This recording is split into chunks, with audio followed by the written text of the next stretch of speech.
વ્યાજખોરોના ત્રાસથી કંટાળીને બેગમપુરાના આઢેડે ઝેરી દવા પીને જીવન ટૂંકાવી લીધું હતું. આ ઘટનામાં ક્રાઇમ બ્રાન્ચે વેસપલટો કરી વ્યાજખોરને મહેસાણાથી દબોચી લીધો છે. શહેરના બેગમપુરા રહેમત મંઝિલ ખાતે રહેતા 55 વર્ષીય ગુલામ ખ્વાજા મિયાં ઇસ્માઇલ શેખ આધાર કાર્ડ અને પાસપોર્ટ એજન્ટ તરીકે કામ કરતા હતા. 15 દિવસ પહેલા તેમણે પોતાના ઘરે ઝેરી દવા પી આપઘાતનો પ્રયાસ કરતા તેમને સારવાર માટે ખાનગી હોસ્પિટલમાં દાખલ કરાયા હતા, જ્યાં સારવાર દરમિયાન રવિવારે 24મી તારીખે મોડી રાત્રે તેમનું મોત નીપજ્યું હતું. મૈદરપુરામાં બેગમપુરા તુલસી ફળિયામાં રહેતા વ્યાજખોર સાબિર ગુલામ મુસ્તુફા શેખ પાસેથી રૂપિયા 1 લાખ વ્યાજે લીધા હતા, જેનું તેઓ દર મહિને 30,000 રૂપિયા વ્યાજ ચૂકવતા હતા. સાબિર વ્યાજ પર પણ વ્યાજ ચડાવી પઠાણી ઉઘરાણી કરતો હતો, જેથી વ્યાજ ચૂકવવા માટે તેમણે ઇબ્રાહીમ ચાચા નામના અન્ય વ્યાજખોર પાસેથી પણ વ્યાજે નાણાં લીધા હતા. એક બાદ એક એમ 2 વ્યાજખોરોના ચુંગાલમાં ફસાયા બાદ બંને દ્વારા તેમની પાસેથી પઠાણી ઉઘરાણી કરવામાં આવતી હોવાથી કંટાળીને તેમણે ઝેરી દવા પી આપઘાત કરી લીધો હતો. આ દુષ્પ્રેરણાના ગુનામાં વ્યાજખોર સાબિર ગુલામને ક્રાઇમ બ્રાન્ચની ટીમે મહેસાણા જિલ્લાના ઉનાવા મીરાદાતા દરગાહ પાસેથી ઝડપી પાડ્યો છે. આ જ કેસમાં મૈદરપુરા પોલીસે અગાઉ વ્યાજખોર ઇબ્રાહીમ ચાચાની ધરપકડ કરી જેલ હવાલે કર્યો હતો. ગુલામભાઈ ખ્વાજા મિયાં ઇસ્માઇલભાઈ શેખે પોતાની આર્થિક પરિસ્થિતિ કંટાળીને ઊંચા વ્યાજે લોકો પાસેથી પૈસા લીધા હોય એના કારણે એમને દવા પીને આત્મહત્યા કરવાની કોશિશ કરી હતી અને એ સારવાર દરમિયાન એમનું મૃત્યુ નીપજ્યું હતું. જે બાબતે મૈદરપુરા પોલીસ સ્ટેશનમાં સાબિર ગુલામ મુસ્તુફા શેખ વિરુદ્ધ આપઘાતના દુષ્પ્રેરણનો એક ગુનો દાખલ કરવામાં આવ્યો હતો અને આ માણસે વ્યાજના ચક્કરમાં આવીને આમનેથી સુસાઇડ કરવું પડ્યું હતું.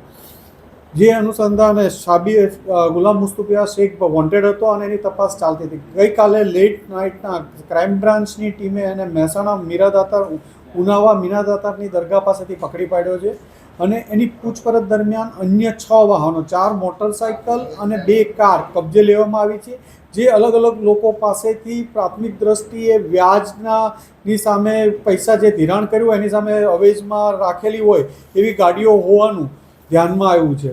આ ઇસમને પકડી વધુ કેટલા લોકોને વ્યાજે પૈસા આપતા હતા, ખૂબ ઊંચા વ્યાજા દરે આ લોકો પાસેથી વ્યાજ વસૂલતા હોવાની પણ એક પ્રાથમિક માહિતી મળી છે.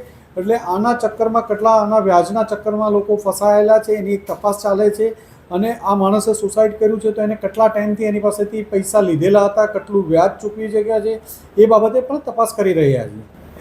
એના કહેવા પ્રમાણે કાલે રાત્રે 4 મોટરસાઇકલ અને 2 કાર 6 વાહનો કબજે લેવામાં આવ્યા હતા. આ પહેલાં મૈદરપુરા પોલીસ દ્વારા પણ એક બાઇક કબજે લેવામાં આવ્યું હતું અને એક બાઇક કાલે પરમ દિવસે કોઈ એમની પાસેથી છોડાવી ગયેલું, એટલે 8 વાહનો તો એમની પાસે હતા.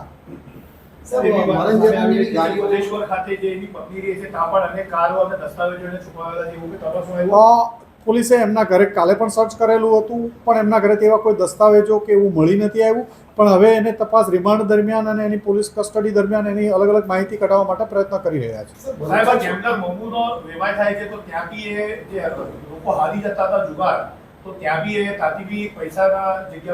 ચોક્કસ આ હકીકત અંગે પણ તપાસ કરવામાં આવશે.